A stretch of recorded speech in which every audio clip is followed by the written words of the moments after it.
Hello everyone, I am coronavirus and you are all still alive. Today I am going to be doing a review from the house of Juliette Has a Gun. I am going to be doing Sunny Side Up. So even though that looks like a fried egg and the name suggests it's a fried egg, it doesn't smell like egg at all. Sunny Side Up was released in 2017. The nose credited for this creation is Romano Ricci, who is also the creative behind the brand. I actually found out he's the grandson of Nina Ricci, a French fashion designer, famous French fashion designer as well. Juliette Has a Gun. Let's spray it on and see what it smells like. Now, I've had this for quite a while now, over nearly 18 months, and I have to say that when I first got this and when I first wore this, I posted on Instagram about what it reminded me of, and I'm not talking about what it smells like. As soon as I sprayed this on, I had an instant association with a period of my youth, or when I was a young kid, going to swimming lessons in the summer, the local public swimming pool. It was basically all concrete, and one of the nicest memories of those times was on those colder days when we didn't necessarily want to go into the water. It was nice to get out of the water and just lie on the sun-baked concrete. There was a natural thermal element that the concrete was holding in all the heat from the very little sun it was getting. And it was just such a nice moment or feeling to just lie there and be warmed like that. And for some reason, when I wore Sunny Side Up, maybe I made unconscious associations with the name, I don't know, but it certainly gives me that feeling. It made me think of that time. Interestingly enough, when I was having a look at the notes of this fragrance, now I've have to say, Juliette Has a Gun don't appear to have any qualms about the fact that they use, you know, aroma chemicals. They're not pretending to say that they're only using natural ingredients. This one here lists isoe, super and salicylate, if I pronounce that correctly, as one of the ingredients. And I had to do a little bit of reading about what kind of ingredient or aroma chemical that was. It's generally used as a fixative, but apparently it does have this lovely diffusive warm quality that can give off, especially when it's blended together with florals.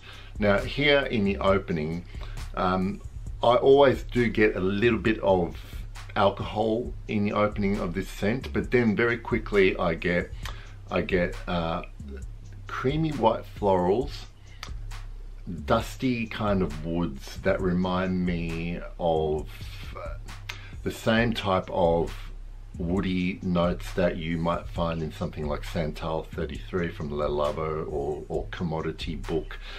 You know, they call it sandalwood. Whether it's any real sandalwood, I don't know. It's probably something like Javanol, but it does give, here it gives this very dusty, brand new book pages kind of vibe. And with those creamy florals and just the slightest hint of velvety orris beneath it, it does have this kind of sunny, if you like, vibe. And I think maybe because you could be reminded of something you might smell in certain suntan lotions or sunscreens, but it just has a kind of uplifting, happy aura about it.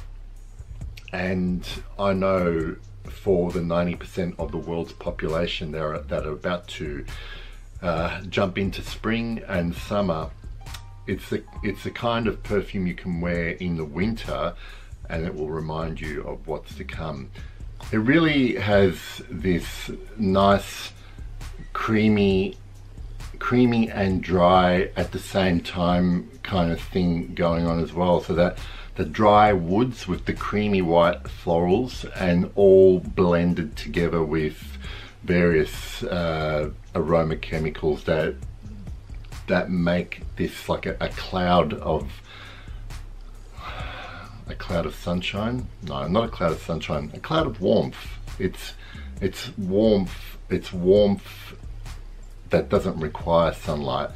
Look, I have to disclose, this was given to me as a gift by a very good friend of mine, and I probably would not have bought a bottle myself of this particular fragrance, but I do enjoy wearing it. It's not the greatest, most mind-blowing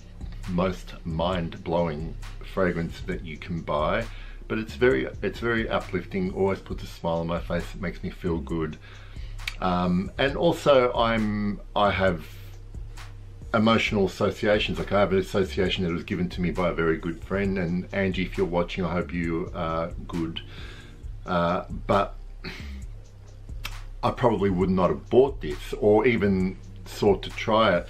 But I'm glad that I have it. I'm not, you know, it's going to stay in my wardrobe, and I will wear it because I like wearing it. ISOE Super also has the effect on this fragrance of making it very diffusive, and by that what I mean is that it really sits ethereally over your skin. It never feels at any point heavy, and also when you think that it's disappeared, it kind of comes back. Other people can still smell it. I can detect it on my skin for up to about 6 hours. After that I pretty much struggle, but I suggest that this is also one that works well on fabric, on clothes, other than more so than skin. It's just a nice fragrance. I'm not going to recommend people blind buy this. I recommend people should try it, and then you decide whether a full bottle is worth the price. If you can find it discounted or find a tester, even better. I do like the sprayers the sprayer on this bottle, and presumably Juliette Has a Gun uses all the same sprayers. It's very nice atomizer, much better than a lot of very expensive brands use on their bottles. That's pretty much all I have to say about Juliette Has a Gun. And one more look at that bottle top. That's all from me today, and I hope you're all good, and I will see you soon. Bye bye.